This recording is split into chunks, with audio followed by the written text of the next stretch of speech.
ഇനി അഭിമാനത്തോടൊപ്പം ആത്മവിശ്വാസവും.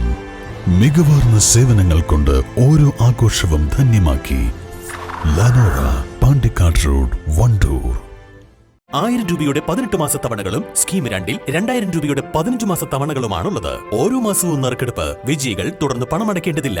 Anupama gold gallery, golden diamond, Edavanna, Thiruvali, Othayi. നിലമ്പൂരിൽ മുൻസിഫ് കോടതി ശനിയാഴ്ച പ്രവർത്തനം തുടങ്ങും. വൈകിട്ട് 5 മണിക്ക് നിലമ്പൂർ കോടതി പരിസരത്ത് തയ്യാറാക്കുന്ന വേദിയിൽ കേരള ഹൈക്കോടതി ജഡ്ജ് എൻ നഗരേഷ് ഉദ്ഘാടനം നിർവഹിക്കും.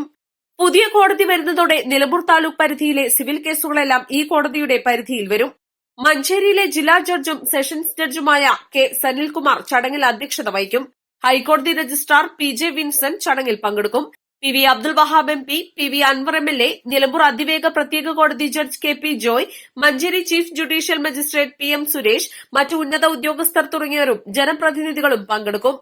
ദീർഘനാളായി നിലമ്പൂരിലെ ബാർ അസോസിയേഷനും മറ്റും ഉന്നയിച്ചു വരുന്ന ആവശ്യമാണ് നിലമ്പൂരിൽ പുതിയ മുനിസിപ്പൽ കോടതി പ്രവർത്തനം തുടങ്ങണമെന്നത്.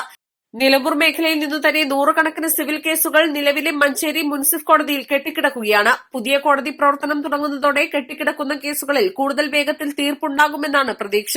Nilambur bar association president advocate P Chathukutty, secretary advocate Dhanadas, അഡ്വക്കേറ്റുമാരായ Babu Mohanakurup, Sherry George, Sam K Francis, K Swapna തുടങ്ങിയവർ കാര്യങ്ങൾ വിശദീകരിച്ചു.